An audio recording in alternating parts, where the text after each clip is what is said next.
Kemana perginya ya anime minggu pagi di TV?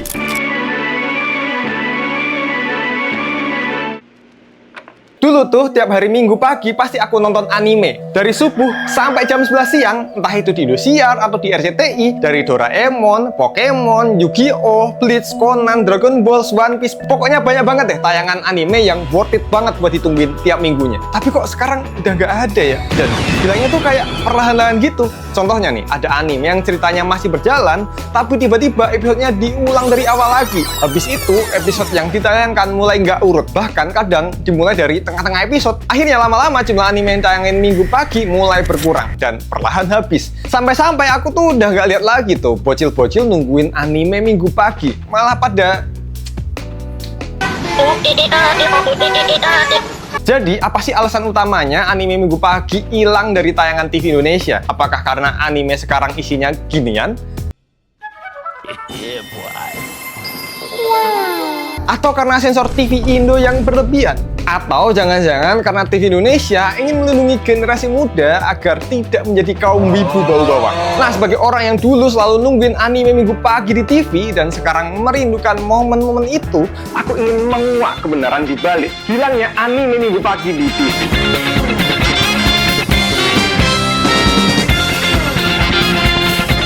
Banyak yang pakai istilah kartun minggu pagi, tapi yang kubahas adalah anime minggu pagi. Karena anime dan kartun itu beda. Anime itu adalah film atau serial animasi bikinan Jepang. Biasanya punya gaya visual yang khas, kayak matanya gede, dagunya lancip, dan rambutnya aneh-aneh. Kalau kartun itu adalah film atau serial animasi yang bikinan selain Jepang, kayak Mickey Mouse, Tom and Jerry, Cocomelon, Upin Ipin, dan lain-lain. Jadi beda ya anime dan kartun itu. Nah, walaupun aku ingatnya dulu anime yang pertama kali tayang di TV itu Doraemon, yang tayang di RCTI di sekitar tahun 90-an, ternyata waktu aku cek anime yang pertama kali tayang di TV Indo tuh malah Wanpaku Omukashi Kumu Kumu yang tayang di TVRI tahun 1970. Meskipun begitu, anime baru mulai populer di Indonesia ya semenjak penayangan Doraemon di RCTI. Baru kemudian hampir semua stasiun TV yang ada pun mulai banyak yang menayangkan anime. Dan dulu anime itu dibawa ke Indonesia, lisensinya itu dipegang oleh IMMG. Di tangan mereka ini anime-anime Indo bisa dibuat selokal mungkin, mulai dari openingnya yang diganti pakai bahasa Indonesia yang enak banget dinyanyikan, bahkan sampai sekarang. Sampai dubber yang dipilih itu pas banget. Karena ini adalah jalan ninjaku. Jadi suara-suara mereka ikonik banget. Jadi ketika tayang di TV, anime udah bisa dinikmati tanpa ada hambatan bahasa. Jadi bisa dinikmati semua kalangan, baik udah bisa baca ataupun belum. Nah, anime tuh uniknya dulu cuma ditayangin di minggu pagi doang. Mungkin karena dulu stasiun TV melihat kalau mereka menayangin anime di hari sekolah, anak-anak malah nggak boleh nonton TV sama orang tuanya. Jadinya difokusin deh buat penayangan anime ya di minggu pagi. Tapi ada juga yang bilang alasan lainnya yaitu karena hari Minggu dijadwalkan sebagai hari libur nasional. Makanya karyawan TV banyak yang pingin libur juga. Jadinya mereka pakai program yang nggak perlu siaran langsung.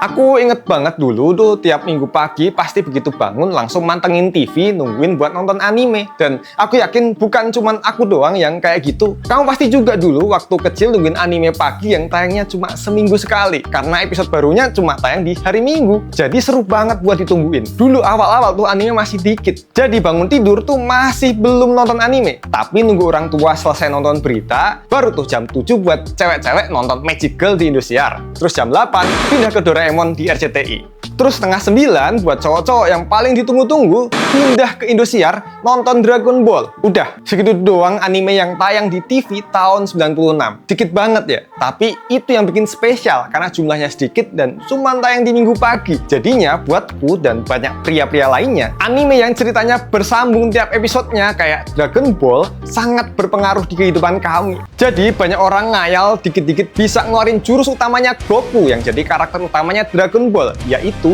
Kamehameha. Aku dulu sampai boker aja masih ngeluarin Kamehameha. Sampai dimarahin ibuku tuh. Mungkin karena rating jumlah penonton anime minggu pagi kelihatan oke, maka di tahun berikutnya ditambah tuh. Ada Ninja Hattori di jam 9 pagi di RCTI. Terus tahun 2000 tambah banyak lagi. Di RCTI ketambah Kobo-chan, Pimen, dan Shin-chan. Sementara di Indosiar ketambah Detektif Conan dan Digimon Adventure. Di tahun-tahun ini persaingan dua channel TV ini makin ketat untuk ngerebutin mata para bocil. Kalau RCTI lebih cocok buat penyuka penyuka cerita yang lebih kasual karena rata-rata animenya tiap episode ganti cerita. Sementara Indosiar lebih ke yang ceritanya bersambung dan lebih menegangkan. Dan makin tahun kesini, makin banyak lagi anime yang ditayangkan di Minggu pagi. Kayak Inuyasha, Tamiya, Sailor Moon, Senseiya, Hamtaro, Yu-Gi-Oh!, Gintama, Astro Boy, Beyblade, Crush Gear, Gundam, Zoid, Initial D, Bakugan, Air Gear, Tsubasa, Bleach, One Piece. Banyak banget.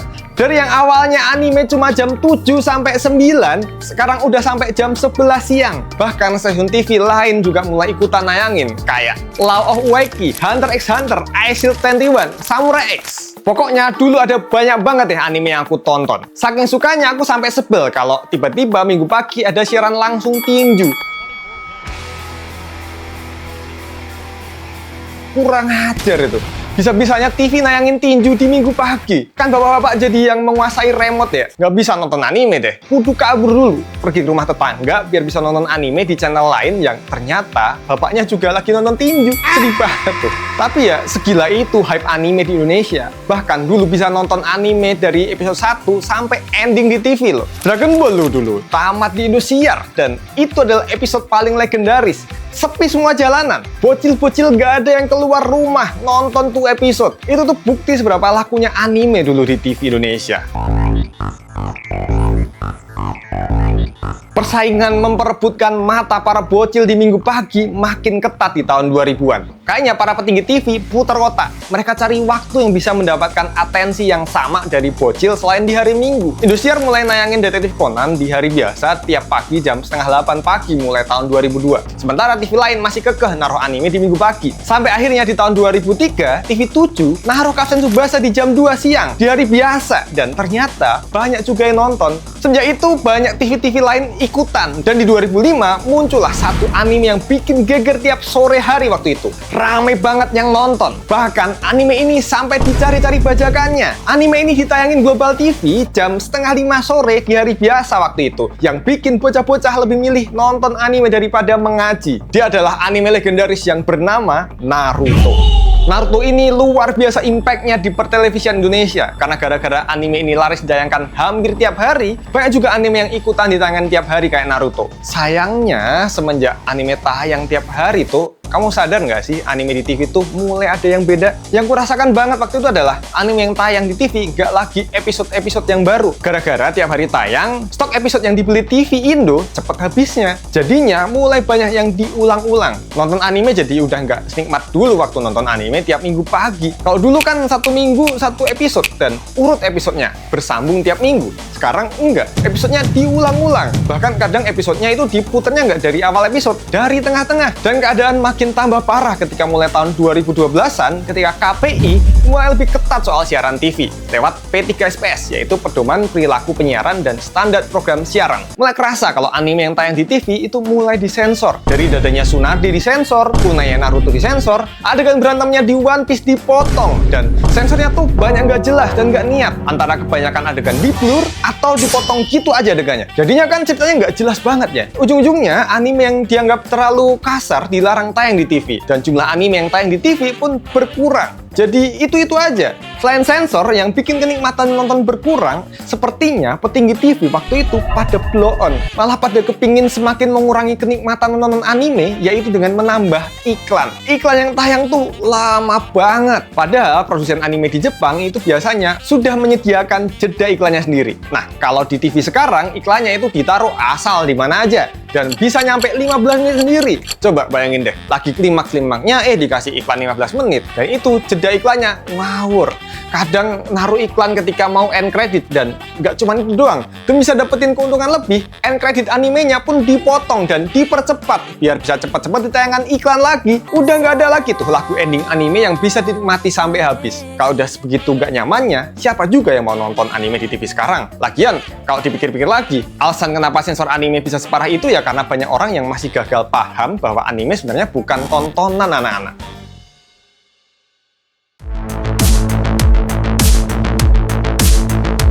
Anime bukan tontonan anak. Ya, ada anime yang emang buat tontonan anak, tapi semestinya udah bukan rahasia lagi kalau anime itu ada yang kayak begini nih. Iya, dari yang buat anak-anak gini sampai yang buat ahem gini, itu semua disebut anime selama animasi dari Jepang. Masalahnya orang-orang tua tuh kebanyakan nggak tahu kalau ada anime yang ahem gini. Dan ya mereka taunya anime itu ya kartun alias tontonan bocil, tontonan yang aman untuk anak-anak. Jadinya dulu pada nggak sadar kalau anime yang tayang di TV itu ada kayak beginian. Bahkan aku dulu sampai heran ketika aku nonton Air Gear Minggu jam 11 di Indosiar. Itu dulu buatku yang masih kecil itu sensual dan mesum banget loh. Nonton tuh sambil khawatir kalau orang tua ikutan lihat. Ya karena minimnya pemahaman tentang anime kala itu, jadinya banyak anime yang berisi adegan kekerasan dan yang cukup erotis tayang di Minggu pagi. Tapi walaupun minim pengetahuan soal anime, harusnya KPI bersama dengan LSF, Lembaga Sensor Film, udah nonton animenya dulu dong sebelum tayangan di TV. Kok bisa-bisanya kejebolan kayak gitu? Mungkin karena banyak ibu-ibu yang komplain soal tontonan anaknya di TV, barulah KPI melakukan tindakan tegas untuk tayangan Minggu pagi. Jadinya anime-anime yang terlalu dewasa, yang berisi kekerasan, dan yang dianggap tidak pas jadi tayangan anak-anak, akhirnya tidak lagi tayang di Minggu pagi. Dan kalau ada anime yang tayang kayak Boku no Hero Academia di RTV, dan Black Clover yang tayang di Global TV, tetap tayang tapi ya disensor. Dan menurutku, pembatasan anime yang tayang di TV, sensor adegan yang berbahaya, itu adalah hal yang seharusnya emang dilakukan. Karena anime itu kebagi ke berbagai genre dan rating, yang mana kalau di negeri asalnya aja, anime itu punya jam tayangnya sendiri, dan disesuaikan sama ratingnya. Emang udah seharusnya Stasiun TV Indonesia mengadopsi hal yang sama juga dari penayangan anime di Jepang. Tapi sayangnya enggak dong. Anime-anime yang dianggap terlalu dewasa, yang mengandung kekerasan, bukannya diganti jam tayangnya, sekarang malah nggak tayang sama sekali. Kayak One Piece, Bleach, Fairy Tail. Sementara anime yang masih tayang kayak Black Clover yang masih ada adegan kekerasan, sensornya nggak main-main. Lagian kan juga bisa loh, tinggal ganti jam tayang aja. Di sensornya dibikin niat dikit gitu, nggak cuma di blur doang. Coba deh tonton Cina, itu mereka kalau sensor anime mulus banget loh, gak asal tempel blur kayak gini. Aku jadinya curiga, kenapa stasiun TV ngelakuin itu semua? Karena sebenarnya orang-orang di stasiun TV itu bukan takut teguran KPI dan bukan juga karena mereka malas, tapi karena mereka mau melindungi masyarakat Indonesia. Selain itu ada pemahaman yang membuat orang berpikir kalau adegan-adegan anime yang berbahaya tadi bisa ditiru anak-anak. Waduh. Anime itu kan diciptakan di Jepang dan orang Jepang itu tuh punya IQ rata-rata yang tinggi banget. Jadi mereka bisa pakai logika sama nalarnya buat mikir mana yang baik dan mana yang bener. Jadinya anime aneh-aneh kayak gimana pun, selama jam tayangnya dan target nontonnya bener, gak bakal tuh ada kasus aneh-aneh. Sementara karena rata-rata IQ orang Indo cuman ya 78,5 aja, makanya stasiun TV takut masyarakat Indo tuh nggak bisa memahami kalau anime itu cuman fiktif aja. Makanya semuanya disensor supaya nggak ditiru sama masyarakat Indo, apalagi anak-anak. Padahal nih kenyataannya anime yang katanya penuh kekerasan kayak One Piece dan Bleach udah nggak tayang sekarang di TV. Terus Tsunade juga dadanya udah disensor, Shizuka Mandi juga udah disensor, dan adegan berantem Naruto di-cut. Tapi tetap aja tuh ada yang pakai bikini dan pamer susu, masih banyak aja. Yang berantem tawuran pakai senjata tajam juga masih banyak aja. Jadi apakah sensor anime cukup berpengaruh?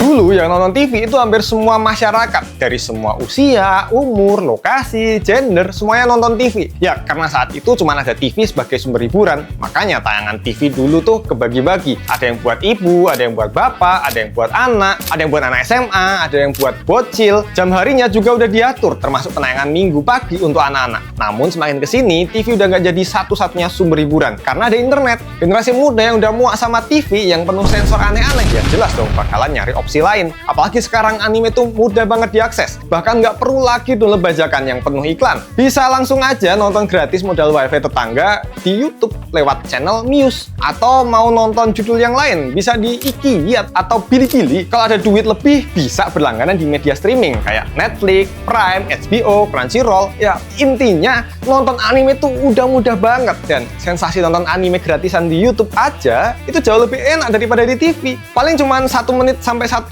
menit aja iklannya, pasti jeda iklan dari animenya pula. Dan nggak dipotong-potong. Waktu disensor juga, sensorannya niat, sampai digambar ulang, nggak di blur doang. Intinya, nonton anime tuh udah enak banget sekarang. Apalagi karena udah bisa nonton kapan aja, gimana aja. Jadinya sekarang bisa nonton anime sambil rebahan di kamar. Nah, biar lehernya nggak sakit, bisa banget sandaran pakai bantal yang empuk kayak gini nih. Dijamin maraton nonton anime 6 jam, leher dan punggung nggak bakalan sakit. Karena nyaman banget buat berbagai posisi senyaman kamu. Terus kalau kamu bosen dengan motif spray yang gitu-gitu aja, bisa kamu pakein spray yang gemas untuk menemani waktu nonton kamu. Gak usah khawatir kalau kamu takut nggak dapet gambar-gambar spray yang sesuai kemauan kamu, karena kamu juga bisa custom request di link yang ini nih. Dan ini nggak cuma buat sandaran pas nonton, bantal ini juga bisa menemani waktu kamu tidur, yang aku jamin bikin kamu mimpi indah. Atau sekedar jadi teman juga bisa. Jadi langsung aja aku udah taruh linknya di sini nih. Balik lagi ke topik anime di TV. Kamu sadar nggak sih kalau di TV Indo tuh sekarang tayangannya nggak banyak berubah dari dulu? Buktinya masih ada aja tuh stasiun TV yang nayangin sinetron yang ceritanya kalau bukan percintaan, perselingkuhan, ya azab.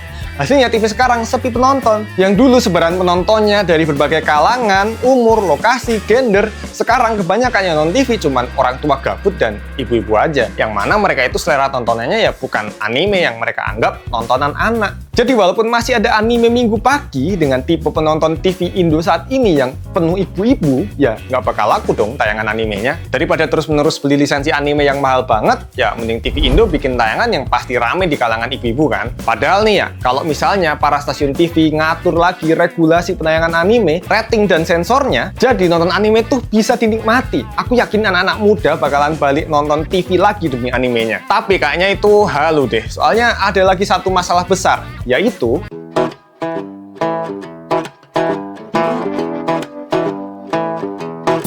lu punya duit, lu punya kuasa. Terus gimana dong sama yang nggak punya duit? Ya berusaha semaksimal mungkin biar punya duit dong. Masa ngemis? Nah, itu yang terjadi sama stasiun TV Indo. Mereka itu sekarang penontonnya dikit. Dulu saingan mereka ya cuman sesama stasiun TV. Sekarang saingannya mereka TikTok, YouTube, IG, Netflix, dan lain-lain. Nah, sekarang ketika mereka punya pesaing banyak, kok malah mereka nggak berusaha mencoba berinovasi ya? Lihat-lihat tayangannya masih sama aja tuh kayak dulu. Apalagi sinetronnya. Dan topik ini udah pernah aku bahas sebelumnya di videoku yang ini nih, ada di pojok layar atas. Tinggal kamu klik aja, atau bisa kamu cari di channelku. Nah, alasan tayangan stasiun TV tetap nggak berubah sampai saat ini, ya karena penontonnya tinggal dikit dan kebanyakan ibu-ibu. Dan ibu-ibu sukanya tontonan yang bikin emosi, yang kayak sinetron dan azab gitu. Apalagi yang ada percintaan sama perselingkuhannya. Terus karena TV penontonnya tinggal dikit, iklan yang masuk di mereka juga berkurang. Brand-brand lebih seneng iklan di sosmed yang lebih murah dan lebih banyak penggunanya. Akhirnya stasiun TV, singkat cerita, jadi miskin. Sampai ada kasusnya kan, beberapa stasiun TV bangkrut. Apa akibat dari miskinnya TV Indonesia? Mereka nggak bisa beli lisensi untuk anime. Apalagi faktanya lisensi atau izin tayang anime itu mahal banget loh. Dari postingan yang aku baca di internet, katanya satu episode anime berdurasi 30 menit di tahun 2010 itu seharga 11 juta yen. Yang kalau dirupiahin dengan kurs saat ini bisa nyampe 1,1 miliar. Itu baru satu episode loh. Bayangin kalau jumlah episodenya banyak kayak One Piece. Bisa buat beli berapa bantal itu. Sementara dari info yang aku dapetin di internet, untuk tayangan drama Korea itu lisensinya nggak semahal anime. Walaupun nggak ditulisin tuh, tepatnya seberapa harga lisensi drakor. Dan buat animasi kayak Upin Ipin yang dari Malaysia, Shinbi animasi dari Korea, ternyata lisensinya bisa 1/10 harga lisensi anime. Aku juga kurang paham ya kenapa anime itu bisa mahal banget lisensi izin tayangnya. Tapi ada spekulasi karena proses produksi dari anime itu jauh lebih berat dan kompleks dibandingkan animasi dan tayangan drama lainnya. Makanya stasiun TV sekarang udah susah kalau mau nayangin anime karena penonton mereka dikit, keuntungan mereka yang masuk juga dikit. Akhirnya nggak bisa deh beli lisensi anime baru. Atau kalau ada duit, mending dipakai buat beli lisensi tayangan yang lebih murah. Jadinya ya, sekarang yang tayang di TV paling-paling anime lawas dengan berbagai sensoran anehnya. Apakah anime minggu pagi akan kembali? Tentu saja tidak. Karena TV itu dari dulu sampai sekarang selalu money oriented, alias tujuan mereka selalu untuk nyari keuntungan terbesar. Nggak mau dong mereka rugi nayangin sesuatu yang nggak ada penontonnya. Apalagi kalau mereka harus mengikuti regulasi penayangan KPI yang harus penuh sensor aneh itu. Apalagi kalau mereka harus mengikuti regulasi penayangan KPI yang harus penuh sensor aneh itu. Walaupun mereka nekat beli izin tayangan anime yang mahal banget itu. Dan nayangin anime baru yang terkenal kayak Jujutsu Kaisen, Dandadan, Solo Leveling, aku yakin pasti itu bakalan full sensor. Nggak bakalan nikmat buat ditonton dan berakhir anak muda yang doyan anime tetap milih nonton anime di media streaming daripada di TV. Tetap rugi dong, yang bener aja. sebenarnya aku sedih banget tau, karena udah nggak ada lagi anime Minggu pagi. Karena jadinya anak-anak sekarang tuh nontonnya Skibidi lah, Mewing lah, Brainrot deh pokoknya. Bahkan karena mereka punya akses internet, itu jadi jauh lebih sulit lagi buat diawasi daripada mengawasi tontonan mereka pas di TV. Dan lagi, TV tuh isinya sinetron yang beda banget sama anime. Anime kan makin kesini makin bagus kualitasnya ya, kayak One Piece tuh. Tapi sinetron, dari 20 tahun lalu sampai sekarang, apakah ada bedanya? Setelah itu udah aku bedah nih di videoku yang ini, 20 tahun editan sinetron nggak berubah. Coba kamu tonton dan temukan perbandingannya.